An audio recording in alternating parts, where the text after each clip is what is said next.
नमस्कार। सरल टॉक में आप सभी का स्वागत है। आपके साथ मैं हूं गिरिराज शर्मा। आज सरल टॉक के खास कार्यक्रम में हमारे साथ पत्रकारिता क्षेत्र की एक ऐसी शख्सियत मौजूद है कि जब कोई किसी की आवाज नहीं सुनता तो लोग उनसे उम्मीद लगाते हैं कि काश वो हमारी आवाज सुन लें और हमारी खबर चला दें। यानी कि उनके खबर चलाने के बाद लोगों को उम्मीद लगती है कि सरकार के कानों तक उनकी आवाज पहुंचेगी। हम बात कर रहे हैं एनडीटीवी के वरिष्ठ पत्रकार डिप्टी एडिटर अनुराग द्वारी जी की, जो कि मध्य प्रदेश की राजधानी भोपाल के ब्यूरो हेड हैं और साथ ही साथ जामिया विश्वविद्यालय से और माखनलाल चतुर्वेदी विश्वविद्यालय उन्होंने पढ़ाई की है। और साथ ही साथ उनकी एक पहचान और भी है। लोग उन्हें जब सुनते हैं, जब प्राइम टाइम में रवीश कुमार कहते हैं कि अनुराग द्वारी ने ये हमें रिपोर्ट भेजी है, तो लोग उस रिपोर्ट को पूरा देखते हैं, सुनते हैं, क्योंकि कहीं ना कहीं उसमें बहुत जानकारी छुपी होती है और उम्मीद होती है कि सरकार उस रिपोर्ट के बाद जरूर जाग जाएगी। अनुराग द्वारी जी, आपका बहुत बहुत स्वागत है सरल टॉक में। जी अनुराग जी, सबसे पहले जैसा कि आज हम चर्चा कर रहे हैं, तो सबसे पहले हम आपसे जानना चाहेंगे, हमारे जो कार्यक्रम है ज्यादातर बेरोजगारी को लेकर के हैं। 2014 के पहले के मीडिया और आज के मीडिया की अगर हम बात करें तो क्या फर्क आप देखते हैं? क्या पहले का मीडिया लोगों की आवाज पहुंचाता था, आज का मीडिया नहीं पहुंचा पा रहा है, या पहले का मीडिया जो है आवाज पहले भी नहीं पहुंचाता था और अब भी वही हालात है? क्या फर्क है दोनों में? मुझे लगता है कि मीडिया की मानसिकता को लेकर बहुत बड़ा बदलाव आया है। अमूमन सवाल सत्ता पक्ष से पूछे जाते हैं, लेकिन 2014 के बाद से ऐसा लग रहा है कि सवाल विपक्ष से पूछे जा रहे हैं। ठीक है कि विपक्ष ने 2014 से पहले सत्ता संभाली थी और कुछ सवाल उनसे अवश्य संभावी हो जाते हैं, खास करके अगर हम नीतिगत बात करें तो कुछ चीजें रातों रात उसमें परिवर्तन नहीं होता है। उस परिवर्तन को 10 साल, 15 साल, 20 साल लगते हैं। लेकिन अब एक ऐसी सरकार है जो 2014 से 2020, 2021 आने वाला है, तो अब एक ऐसा वक्त मिल गया है जिसमें अगर कुछ बदलाव दिखने थे तो वो दिखने चाहिए थे। अगर अभी आप सवाल विपक्ष से पूछते हैं कि आपने फला सदी में, 80 में, 90 में, 95 में क्या किया, कुछ सवालों के लिए तो वो सवाल प्रासंगिक लग सकते हैं, लेकिन बहुत ज्यादा जब आप ऐसा करने लगते हैं तो ऐसा लगता है कि आप सत्ता पक्ष से सवाल पूछने से डर रहे हैं और वहां से दूर भाग रहे हैं। एक जो दूसरा अहम बदलाव मैं महसूस करता हूं वो ये है कि कहीं ना कहीं ये बहुत अच्छे से स्थापित कर दिया गया है कि सरकार का मतलब राष्ट्र है, जबकि ऐसा होता नहीं है। सरकार जिस भी पार्टी की है वो एक कस्टोडियन की तरह है।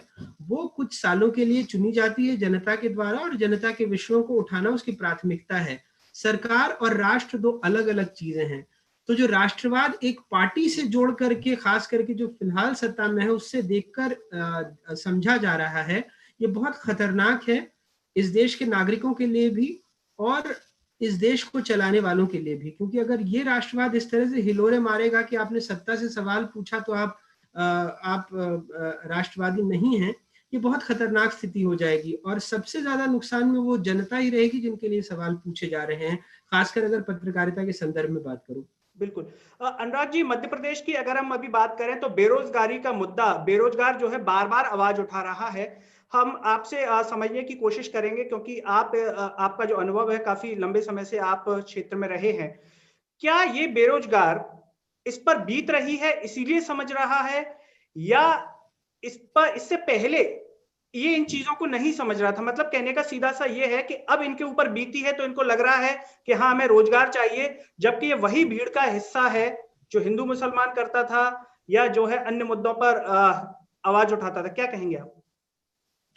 देखिए, ये ना कहीं बहुत ही अजीब सी स्थिति है, क्योंकि मुझे याद है जब हम 12वीं के बाद एक करियर के चयन के लिए आगे बढ़ रहे थे तो विकल्प सीमित थे, सरकारी नौकरियां थी और हम देखते थे कि किस तरह दूसरे राज्यों से अगर छात्र परीक्षा देने जा रहे हैं, खास करके बिहार के संदर्भ में मैंने देखा है कि अगर रेलवे सिलेक्शन बोर्ड है या फिर बैंकिंग सर्विसेज है, इसके लिए वो अपने कंधे पर जनरल क्लास में दो दो टाइपराइटर, क्योंकि टाइपराइटर तक किराए से लेने के पैसे नहीं होते थे, गमछे से लटका कर आते थे, कहीं रुकते थे, किसी तरह से परीक्षा दे करके वापस जाते थे।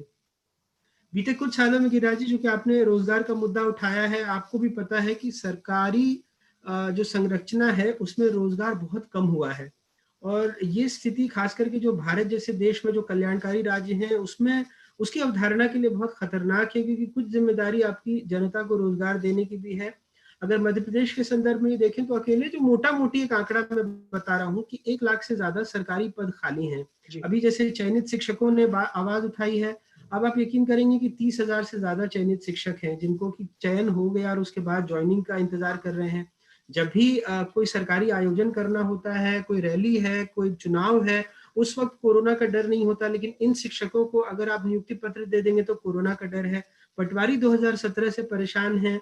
और भी अभी हाल फिलहाल में आपने देखा होगा कि किस तरह से जो जूनियर सेल्समैन है उनकी वैकेंसी निकली, वो परेशान है। कई सारे ऐसे विभाग है जहां सालों से कोई वैकेंसी निकली ही नहीं है। तो ये जरूर हो सकता है कि जब वो खाली बैठे रहते हैं तो वो भीड़ तंत्र का हिस्सा हो, लेकिन मुझे लगता है कि मीडिया को इस तरह का फर्क नहीं करना चाहिए, क्योंकि कई बार वो 12वीं पास या ग्रेजुएट बच्चे होते हैं जिनको बहुत ज्यादा समझ भी विकसित नहीं होती है, लेकिन परेशानी तो उनकी है। देखिए, मेरी आर्थिक मामलों में बहुत ज्यादा पकड़ नहीं है, पर इतना तो समझता ही हूँ कि अगर सिस्टम में पैसा होगा, मान लीजिए अगर आप 1 लाख लोगों को अगर आज इस राज्य में नौकरियां दे देते, जब आपने बहुत बड़े उद्योगपतियों का बहुत सारा कर्जा माफ किया और तमाम चीजें की, अगर उसका एक औसत परिवार का साइज 4 लोगों का भी है और हम ये मान के चलें कि 25 से 30 हजार की भी सरकारी नौकरी उसको मिली है, तो उसकी स्पेंडिंग पावर यानी खर्च करने की क्षमता बढ़ेगी। अगर ये 4 लाख लोग बाजार में जाकर छोटा छोटा सामान भी खरीदते हैं, घर के लिए आयरन खरीद लिया, एक घर के लिए ओवन खरीद लिया, बल्ब खरीद लिया, तभी तो आप डिमांड क्रिएट करेंगे। जब डिमांड क्रिएट करेंगे तो उद्योगों के पहिए भी बढ़ेंगे, बाकी की चीजें भी बढ़ेंगी, तो अर्थतंत्र को गति मिलेगी। तो ऐसा नहीं है कि सरकार सिर्फ समझे कि यार उसकी नौकरी में, उनकी तनख्वाह में उनको पैसा देना पड़ेगा। ये अंततोगत्वा जो सरकार मौजूदा दिन की है उसको भी फायदा करती है, जब वो उद्योगों को इतना पैसा दे सकती है कि भैया आपके कर्जे राइट ऑफ कर देते हैं या माफ कर देते हैं। तो छोटी सी बात है कि आप बेरोजगारों को रोजगार क्यों नहीं दे सकते, ताकि उसके खर्च करने की क्षमता बढ़े, उसका दिमाग भी प्रोडक्टिव कंस्ट्रक्टिव चीजों में लगा रहे और इस तरह के डिस्ट्रक्शन में न जाए। लेकिन शायद एक अटल जी कहते थे कि फैसला नहीं लेने का फैसला भी एक फैसला होता है, तो शायद ये एक फैसला ही है कि जिसके तहत इनको नौकरियां नहीं दी जा रही हैं। कई कानूनी अड़चन है, कई बार कुछ लोग अदालतों में पहुंच जाते हैं, लेकिन सरकार को भी चाहिए कि इन मामलों का त्वरित समाधान हो, ताकि उन लोगों को जो कम से कम चयनित हो गए उनको तो नौकरी मिले। बिल्कुल। अनुराग जी, जैसा कि अभी शिक्षक भोपाल गए थे और उसके 1-2 दिन बाद जूनियर सेल्समैन गए थे, आपने कवर भी किया था उसको। लेकिन शिक्षकों के मामले में हम देखें तो आश्वासन जो है अंदर मीटिंग में दिया गया। किसी भी प्रकार का लिखित आश्वासन नहीं था, न ट्विटर के माध्यम से स्कूल शिक्षा मंत्री इंदर सिंह परमार जी ने कुछ कहा। हालांकि अरविंद सिंह भदौरिया जी ने तब भी बाहर आके उनको बोला, जूनियर सेल्समैन को। तो ऐसे में क्या ये सवाल खड़ा है कि आने वाले समय में भी एक जो ज्वाइनिंग लेना है वो इतना आसान नहीं है, क्योंकि अगर उन्हें क्लियर होता तो वो उन्हें बोल सकते थे, लिखित आश्वासन दे सकते थे। जी बिल्कुल, साफ तौर पर जो आपने कहा गिरिराज जी, बहुत सही बात है कि कहीं ना कहीं मंशा नहीं होती। अगर मंशा होती तो लिखित में जरूर दिया जाता। हम भी इस बात को समझ रहे हैं, लेकिन बहुत विडंबना ही है कि सरकार इस ओर से बिल्कुल उदासीन बनी हुई है, क्योंकि लगातार आप देखेंगे जो भी विपक्ष में रहा है, अगर इसके पहले भी आप देखें कि किस तरह से जो कॉलेज के शिक्षक थे, जो अतिथि विद्वान थे, उन्होंने एक लंबा आंदोलन किया। उस वक्त कांग्रेस की सरकार थी, तब बीजेपी के तमाम आला नेता उनके पास गए, उनके मुद्दों को उठाया, विधानसभा में भी मुद्दा गूंजा। और आज जब वही विपक्ष सत्ता में है, उसके पहले भी वो सत्ता में था, तब इनकी आवाज कांग्रेस उठाती थी, जब वो सत्ता में गई वो भूल गई, जब ये विपक्ष सत्ता पक्ष में गया वो भूल गया। ये कहीं ना कहीं इन लोगों के साथ मजाक करने वाली बात है कि आप जब सरकार में रहते हैं तो आप अपनी कठिनाइयां गिनाने लगते हैं, जब विपक्ष में रहता है तो लगता है इतना सरल है कि चुटकी बजाते ही सत्ता मिले और इनको नौकरी हाथ में दे देंगे। अभी कुछ दिन पहले मुख्यमंत्री शिवराज सिंह चौहान जी ने कमलनाथ जी पर तंज भी कसा था कि आपकी सरकार थी तो आपने क्या किया, आपको क्या हक है पूछने का, रोजगार को लेकर के जब वो बात कर रहे थे। तो ऐसे में क्या आप इसे सही मानते हैं कि जो सरकार 15-18 महीने रही, जिसमें कुछ लोकसभा चुनाव का समय भी गया, और एक सरकार जिसने 15 साल से ज्यादा शासन किया, ये दोनों की तुलना करना क्या अपने आप को बचाने का प्रयास के लिए किया जाता है या तुलना करना सही है? देखिए, जाहिर तौर पर अपने आप को बचाने का एक प्रयास है, तुलना करना बहुत सही नहीं है, लेकिन अब जनता उस तरह से नहीं। अगर आप देखें, आपके फोन में भी घोषणा पत्र, मेरे फोन में भी घोषणा पत्र पड़ा रहता है जी। कांग्रेस भी जब सत्ता में आई, अगर आप, चूंकि आपने कांग्रेस का सवाल पूछा इसलिए उसके संदर्भ में कहूंगा कि बेरोजगारों को भत्ता देंगे, ये करेंगे, वो करेंगे, तमाम ऐसी चीजें उसने वायदा किया था, घोषणा पत्र लेकर के आई थी। और जब हमने 6 महीने या 7 महीने बाद सवाल पूछा तो उन्होंने कहा अरे ये तो 5 साल के लिए है, पहले साल में थोड़ा ना सारी चीजें कर देंगे। तो हमने ये कहा था कि भैया अगर आप चौथे साल में करते हैं तो आप 10 महीने के लिए करेंगे क्या? फिर आप रोना रोएंगे कि हमारे पास ये चुनाव आ गए, आचार संहिता लग गई, हम ये नहीं कर पाएंगे। बेरोजगारी का मुद्दा तो बहुत ज्वलंत है ये सारे, लेकिन एक तरह से अंग्रेजी में जो हम लॉपसाइडेड प्रायोरिटीज कहते हैं कि आने के बाद उन्होंने भी वही किया, राम पद गमन के लिए, रामलीला कमेटियों को पैसा देने के लिए, जबकि 19,000 आंगनवाड़ी के बच्चे बाहर आ गए थे। क्यों? क्योंकि आंगनवाड़ी भवनों को देने के लिए उन्होंने बजट रिलीज नहीं किया था उनका किराया देने के लिए। तो क्या कहेंगे, बहुत मतलब कोई भी दल सत्ता में हो, जब मैंने कहा ना विपक्ष में रहता है तो बहुत अच्छी बातें करता है, बहुत कंस्ट्रक्टिव बातें करता है, लेकिन सत्ता में आते हो जाते हैं उस समय। जी हाँ, उनकी प्राथमिकताएं अलग हो जाती हैं। अनुराग जी, अगर हम बात करें अभी कृषि बिलों को लेकर के, दिल्ली बॉर्डर पर जो है आंदोलन चल रहा है, और मध्य प्रदेश में नीलम पार्क में जब किसानों ने किया तो उनको जो है जेल में बंद कर दिया गया। साध्वी प्रज्ञा जी का बयान आया कि ये जो है किसानों के भेष में आतंकवादी हैं, तरह तरह की बातें कही गई। ये कितना सही है? अगर ये दलाल होते, आतंकवादी होते, तो क्या दलाल इतने दिनों तक टिका होता दिल्ली बॉर्डर पर सर्दी के इस मौसम में? नहीं, देखिए, ये तो इस पूरे मामले को बहुत सतही तौर पर देखने वाली बात है। जो बीजेपी के तमाम आला नेता, उनसे ये सवाल पूछना चाहिए कि जब आपकी केंद्र की सरकार, प्रधानमंत्री और जो आपके कृषि मंत्री और तमाम जो बड़े नेता हैं, क्या वो दलालों से बार बार बुला रहे हैं बात करने के लिए? वो किन से बात कर रहे हैं? नक्सलियों से बात कर रहे हैं? नक्सलियों से तो बात नहीं कर रहे, उनके पास पूरा तंत्र है ना, जो भीड़ में नक्सली है उनको उठा के ले जाएंगे अगर उनको ऐसा लग रहा है तो। जी, तो बहुत ही हल्के स्तर के बयान है, इस पर तो अपने को जाना भी नहीं चाहिए। जाहिर सी बात है, किसानों की बहुत मौलिक समस्याएं हैं जिसके जड़ में अगर आप जाएंगे, क्योंकि मैं पिछले 15-20 सालों से मैंने अलग अलग राज्यों में मंडी सिस्टम को और खेती को मेरा पसंदीदा विषय है, बहुत करीब से देखा है, समझा है, जानने की कोशिश की है। मैं ये नहीं कहता हूँ कि मंडी सिस्टम फुल प्रूफ है, क्योंकि वहां भी किसानों को बिचौलियों ने, आढ़तियों ने लूटा है, इसमें मुझे कोई शक नहीं है और कहने में कोई गुरेज भी नहीं है कि इस बिल के अगर कुछ प्रावधान आप देखें तो वाकई अच्छे हैं, लेकिन इसके बिल के कई सारे ऐसे प्रावधान हैं जिस पर वाकई एक बृहद पैमाने पर चर्चा की जरूरत थी, जो स्टेक होल्डर्स थे उनको भरोसे में लेने की जरूरत थी। और जब वो आंदोलनरत हैं जो अपनी कुछ बातों को मान रहे हैं, तब आप, जैसे आज ही एक आंकड़ा आया है कि धान का जो प्रोक्योरमेंट हुआ है वो सबसे ज्यादा पंजाब में हुआ है, लगभग 45%। ऐसा ट्वीट केंद्रीय मंत्री कर रहे हैं। ये सही हो सकता है कि पंजाब से आपने सबसे ज्यादा धान खरीदी है, लेकिन अगर आप 23 फसलों को देखते हैं, उसमें भी पूरा का पूरा आप सरकारें खरीदती नहीं है, और उसका एक अर्थतंत्र है। अगर आप देखेंगे तो कितना पैसा लगता है, सरकार क्या करेगी, उसको पीडीएस में कहाँ कहाँ देगी, इसका पूरा एक अर्थतंत्र है। तो हम भी ये समझते हैं कि ये जो सरकार की बुक्स हैं, बुक्स कहने का मतलब कि जो सरकार की आमद है, आमदनी है, वो मुझसे आपसे प्रत्यक्ष या अप्रत्यक्ष तरीके से ही सरकार का खजाना भरता है, उसमें से कितना खरीद सकती है उसकी एक सीमितता होगी उसमें। लेकिन इस तरह से अगर लगातार किसानों का संघर्ष चला रहा है, हमने भी मंदसौर में देखा, बहुत सारी वाजिब डिमांड्स हैं उनकी। अगर आप स्वामीनाथन कमेटी की सिफारिशों की बात करें या और तमाम चीजों की बात करें, तो बहुत सारी डिमांड्स बहुत जेन्युइन है। उसको इतने हल्के में ले जाना कि ये बिचौलियों की, दलालों की, ये मुझे लगता है पूरे आंदोलन को कम करके आंकने वाली बात होगी। अनुराग जी, हम आपकी रिपोर्ट देख रहे थे, जब आप पिपरिया में गए, फॉर्च्यून राइस का जो मामला था, हालांकि लोगों ने कार्यक्रम एनडीटीवी में देखा होगा, लेकिन फिर भी हमारे कार्यक्रम के माध्यम से अगर उसका एक संक्षिप्त निष्कर्ष आप बताएं कि कितना कॉन्ट्रैक्टिंग जो फार्मिंग है, उस जो भी आपने रिपोर्ट तैयार की, क्या उस अनुसार वो सही है, उसके नुकसान हैं?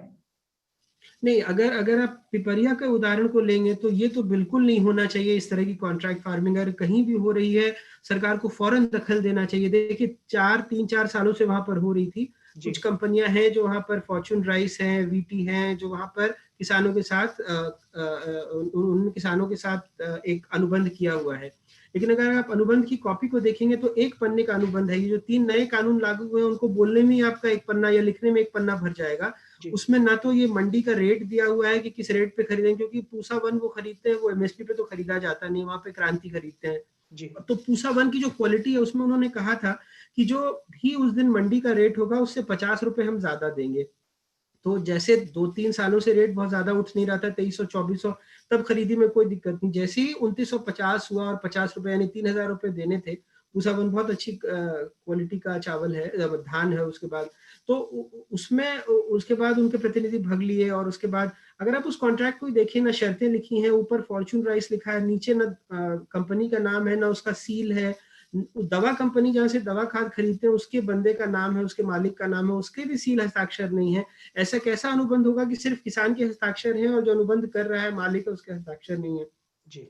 और अब जैसे वहां पर उन्होंने कह दिया कि हम आपका धान उठा नहीं सकते क्योंकि इसमें एक कीटनाशक आ गया, जबकि दवा कंपनियां अनुबंध करती हैं, जो कंपनियां तो कहती हैं कीटनाशक भी आप हम ही से खरीदेंगे, और उसकी भी रिपोर्ट नहीं दे रहे हैं कि भाई यह कीटनाशक है तो ये लैब की रिपोर्ट है जो प्रमाणित करती है, वो रिपोर्ट किसानों को दी नहीं जा रही है।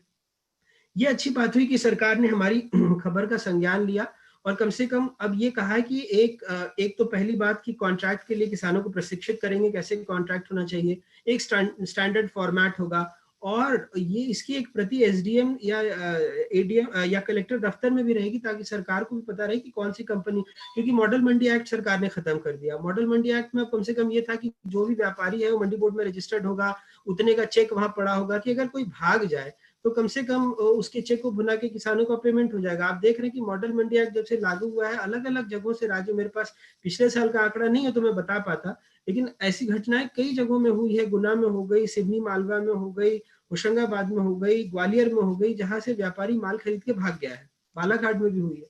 बिल्कुल। अनुराग जी, अब हम अगर बात करें भाषा की, मुख्यमंत्री जी की, हम एक मंच से सुन रहे थे उनका जो भाषण था कि मैं जो है गुंडों को जमीन के 10 फीट नीचे गाड़ दूंगा।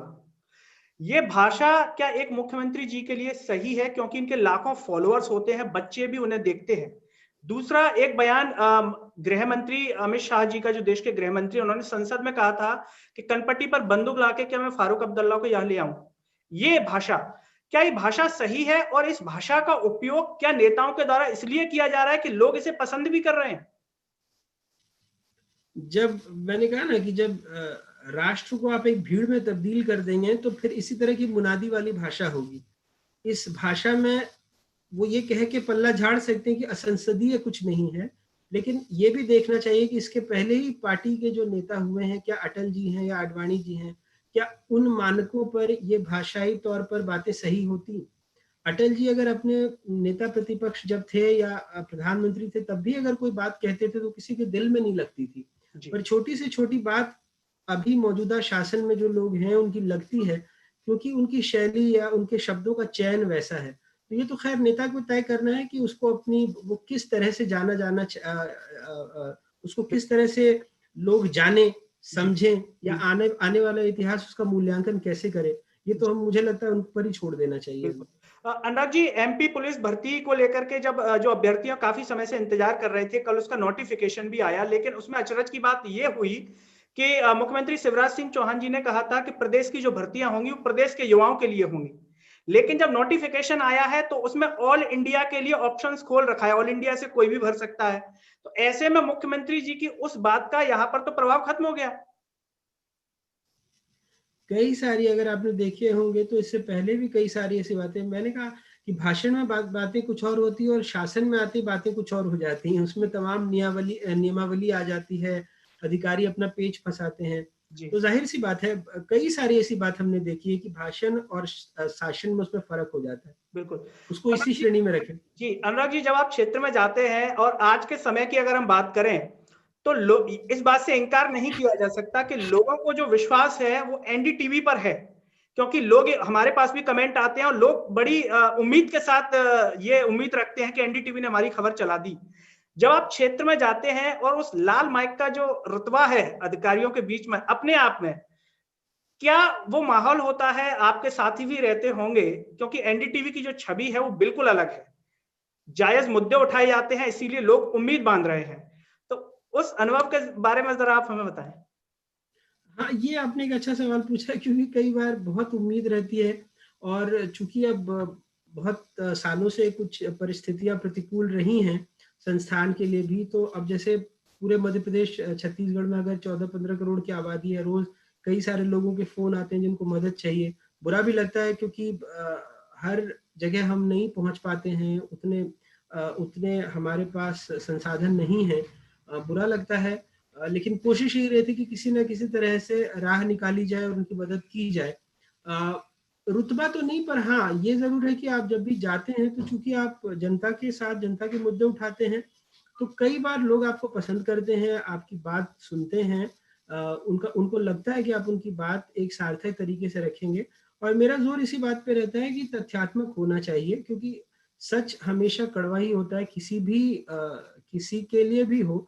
और सबसे जो बात यही हो जाती है कि सच, पता नहीं क्यों जिसके प्रति कहा जाए उसको भी अप्रिय लगता है। जैसे अगर आप आज मेरी तारीफ करे तो मुझे बहुत अच्छा लगेगा, लेकिन अगर आपने मेरे बारे में 2-3 आलोचना के शब्द कह दिए या आपने बता दिया कि ये मेरी शैली ठीक नहीं है, मेरे शब्दों का चयन ठीक नहीं है, तो आप बातें तो गांधी जी की करेंगे, लेकिन जब आपको ये कह दिया जाएगा तो आप फौरन नाराज हो जाएंगे। जबकि मेरे ख्याल से कोई भी आदमी पूर्णता में पूर्ण नहीं होता है, उसमें कुछ ना कुछ रह जाता है, और अगर कोई उसको इंगित करे तो उसको सुधार करने की तरफ सोचना चाहिए, उसकी तरफ हमलावर दृष्टिकोण नहीं होना चाहिए। जी अनुराग जी, मेरा एक सवाल और है कि कई बार छात्र जो है हमसे कहते हैं कि हमारी मांगों को लेकर के आप इस मंत्री जी से बात कर लीजिए, उनसे कर लीजिए। एनडीटीवी के साथ मुझे लगता है विशेष रूप से समस्या आती होगी कि क्या अधिकारी या नेता समय देते हैं उन चीजों के लिए, क्योंकि सच की आवाज का सामना करना, यह समस्या विशेष रूप से एनडीटीवी के साथ शायद आती हो।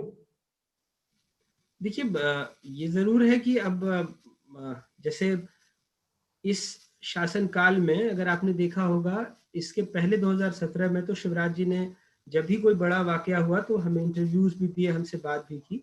बाकी नेताओं मंत्रियों के साथ ऐसा नहीं है, लेकिन जो मुखिया हैं राज्य के, चाहे उपचुनाव हुए चाहे और भी कोई चीज हुई, हमने समय मांगा सरकार से कि उन्होंने सारे प्रादेशिक चैनलों से लेकर नेशनल चैनलों को वक्त दिया।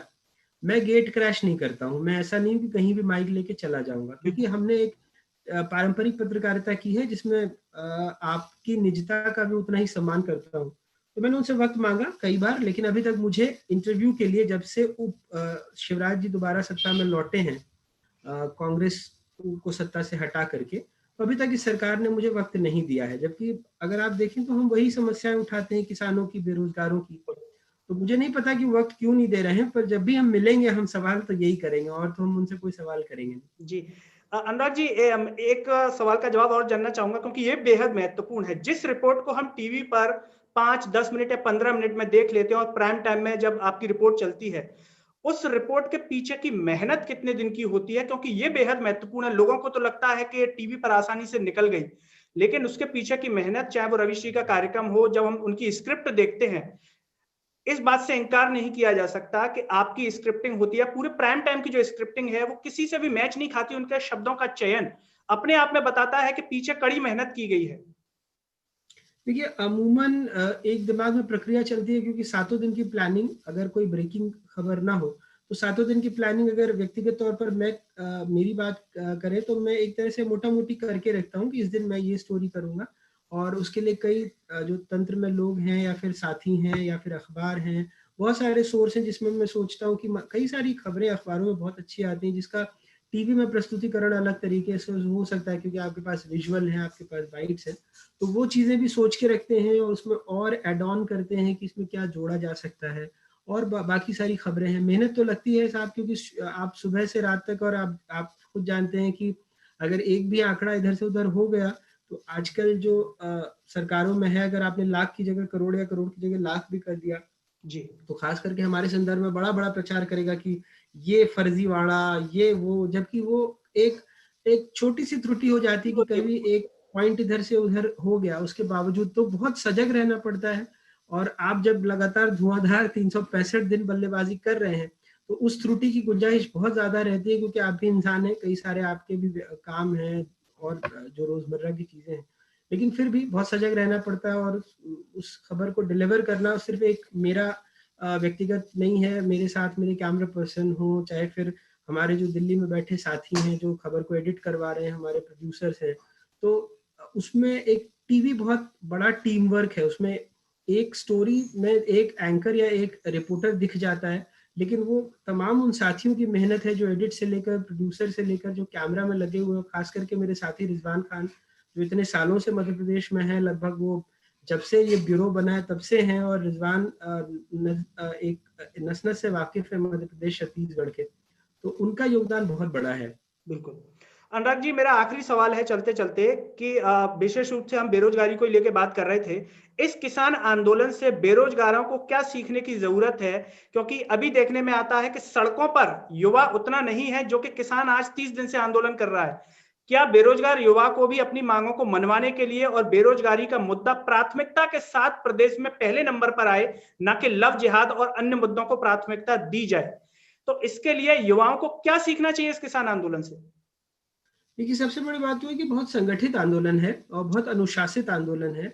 इसमें कोई नेता या कोई चेहरा नहीं है, बीच में कुछ लोग आने की चमकने की कोशिश करते हैं, लेकिन अभी तक कम से कम कमोबेश इन किसानों ने ये दिखाया है कि ना कहीं कोई बड़े पैमाने पर तोड़-फोड़ है, ना कोई गाली-गलौज है, अगर कोई है तो खुद ही अनुशासित रह के वो करे। ये ज़रूर बात है कि पंजाब हरियाणा के किसान हैं तो देखिए इसमें कोई मुझे नहीं लगता है कि इसको समझने या कहने में कोई ये होना चाहिए कि इन किसानों के पास संसाधन है आंदोलन को इतना लंबा खींचने के लिए, क्योंकि कॉलेज विश्वविद्यालय में हमने भी आंदोलन किए हैं।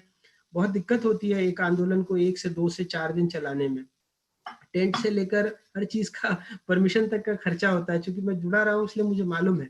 तो आंदोलनों को चलाने में दिक्कत तो होती है, लेकिन हाँ, अगर आप संगठित और अनुशासित रहेंगे तो छोटे-छोटे कंट्रीब्यूशन से, जैसे इन किसानों ने दिखाया, ये फालतू की बातें हो रही हैं कि उनको बाहर से चंदा आ रहा है, सरकार के पास इतना बड़ा तंत्र है, अगर ऐसा आ रहा है तो वो बता दें, सार्वजनिक कर दें, है ना? तो इन आंदोलनों में छोटे-छोटे हमने देखा है किसानों ने 200, 500, 1000, 2000 इस तरह के चंदे दिए हैं। तो ऐसे करके भी अपनी लड़ाई को खींचा जा सकता है गांधीवादी तरीके से, अहिंसक तरीके से। किसी भी आंदोलन की शर्त अगर अहिंसा है तो बड़ी से बड़ी सरकारों को झुकने पर मजबूर किया जा सकता है। बिल्कुल। अनुराग जी, आपका बहुत बहुत हृदय से धन्यवाद जो आपने अपना कीमती समय सरल टॉक के कार्यक्रम के लिए दिया। तो दोस्तों, ये थे हमारे साथ एनडीटीवी के वरिष्ठ पत्रकार अनुराग द्वारी जी, जिनका साफ तौर पर कहना है कि किसान आंदोलन से युवाओं को सीखना चाहिए अनुशासन और किस तरीके से एक साथ संगठित होकर के अपनी मांगों को रख रहे हैं। अगर आप चाहते हैं कि मध्य प्रदेश के अंदर बेरोजगारी का मुद्दा प्राथमिकता के साथ नेता आपकी बात सुने, माने, जो कि अभी नजरअंदाज करते हैं, तो उसके लिए आपको संगठित होना होगा। ये नहीं सोचना होगा कि ये एमपीपीएससी की भर्ती है, ये एमपी पुलिस की है, मैं तो इसके साथ हूं, उसके साथ हूं। एक साथ आवाज को बुलंद करना होगा। दोस्तों, मेरे साथ इस वीडियो में फिलहाल इतना ही। अगली वीडियो में आपसे फिर होगी मुलाकात, तब तक के लिए मुझे दीजिए इजाजत। नमस्कार।